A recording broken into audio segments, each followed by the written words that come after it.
Di sebuah pulau yang dikelilingi laut biru jernih, ada makhluk besar yang bergerak pelan, namun sekali menatapnya, orang akan merasa seperti menatap masa lalu. Banyak yang menyebutnya naga terakhir di dunia.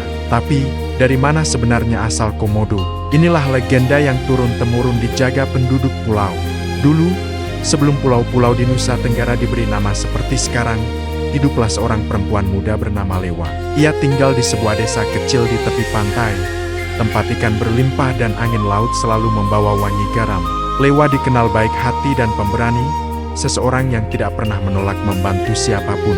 Suatu malam, ketika desa sudah tertidur, Lewa merasakan sakit luar biasa di perutnya. Ia merasakan bahwa waktunya melahirkan telah tiba. Dengan bantuan para perempuan desa, Lewa melahirkan 2 bayi.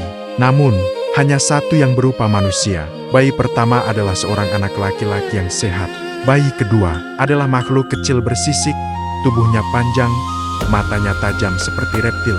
Semua orang terkejut dan ketakutan, namun Lewa memeluk keduanya tanpa ragu. "Ini anakku," katanya lembut, tak peduli rupanya. Tetua desa menggeleng.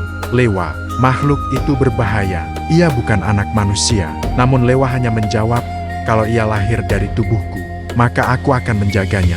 Tetua tidak bisa memaksanya. Lewa menjadi ibu bagi kedua anak itu. Ia memberi nama Gerong kepada bayi reptil itu, dan Setu untuk bayi manusia. Ia menyusui Setu, dan memberi Gerong makanan lembut dari laut. Ia memperlakukan keduanya dengan cinta yang sama. Hari demi hari berlalu, dan kedua anak itu tumbuh. Setu tumbuh seperti anak-anak lainnya, kuat dan ceria. Gerong tumbuh panjang, bersisik, dan cepat, tetapi perilakunya lembut jika bersama ibunya. Namun tidak semua orang bisa menerima keberadaan makhluk itu. Beberapa warga mulai takut. Gerong sering keluar ke pantai, meninggalkan jejak besar di pasir. Kadang ia mengejutkan hewan ternak, kadang ia masuk ke perahu-perahu. Tetua desa akhirnya berkata, "Makhluk itu tidak bisa tinggal di sini lagi. Ia berbeda, ia bisa membahayakan kita."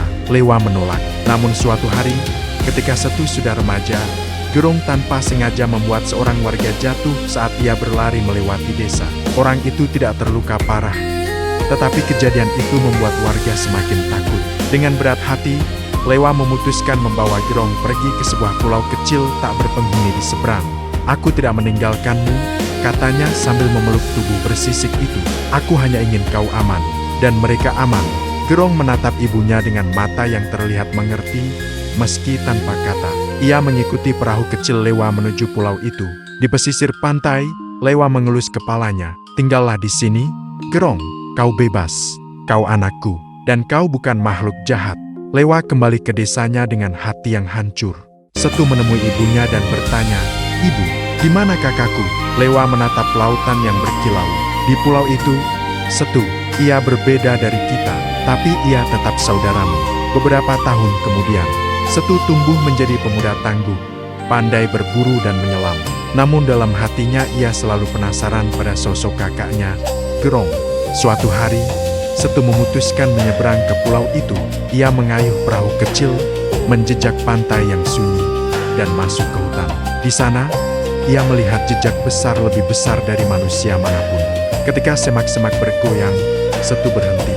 Sebuah makhluk besar keluar, tubuhnya bersisik, langkahnya berat, napasnya panjang seperti hembusan angin kering. Namun ketika makhluk itu melihat Setu, ia tidak menyerang. Ia mendekat perlahan, menundukkan kepala, dan mengeluarkan suara lirih. Setu meneteskan air mata.